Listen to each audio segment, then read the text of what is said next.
All right, guys, so if you have wing windows in your project and you need to get them out or put them back in and you forgot how you got it out because it was probably a struggle. If you don't do this all the time, Ford, Chevy, Dodge, doesn't matter. I think those were all engineered by Wing Windows Anonymous.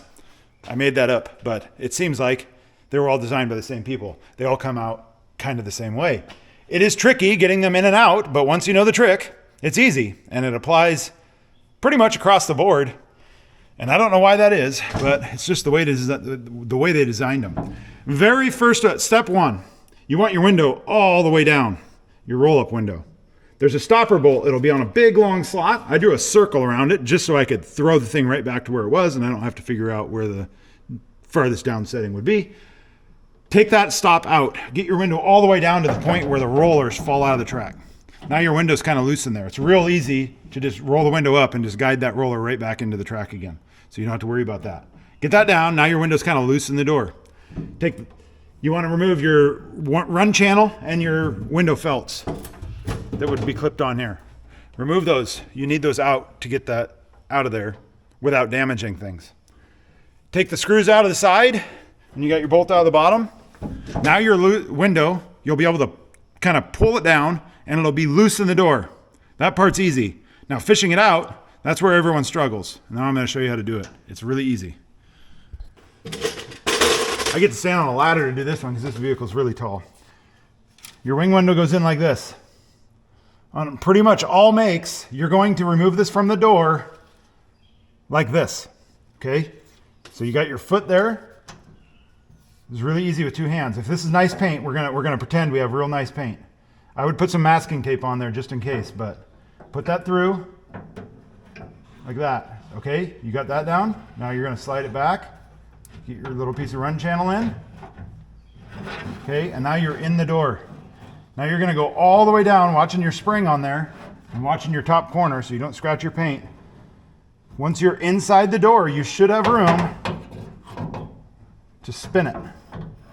Okay, now you spun it. Now you can guide it back in nicely, like that. Now that's Chevy, Ford, Dodge. Very, very similar all the way, especially 60s, 70s, 80s. And this is actually a 93, believe it or not. Okay, so I'm gonna take it out again. So on this van, they have a cutout and it makes it a little bit easier because you can actually view it.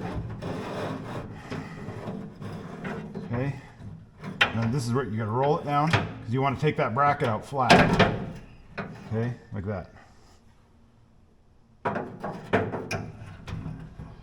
So you see the guys in the factories, how fast they put these things in there.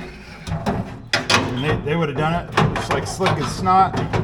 If you try to do it too fast, you're gonna scratch stuff up. I'm repainting this so it doesn't really matter when it's in.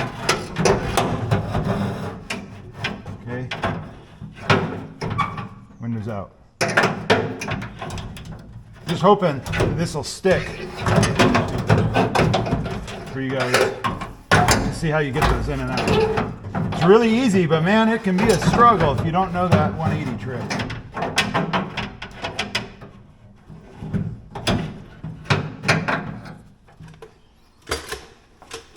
One more thing.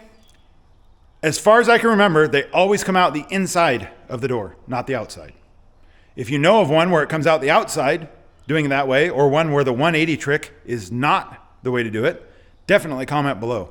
But I don't remember a single vehicle I've taken the wing window out of yet where you don't have to spin it. There's a couple that you can get them out without spinning it, but spinning it actually helps quite a bit. So anyway, I hope that helps. If you're interested in adventure vans, 4x4 Cummins swapped, manual swapped RVs, that's what I'm building on the channel right now. Then we'll move on to something else once I'm done. Full video on this will be coming out soon.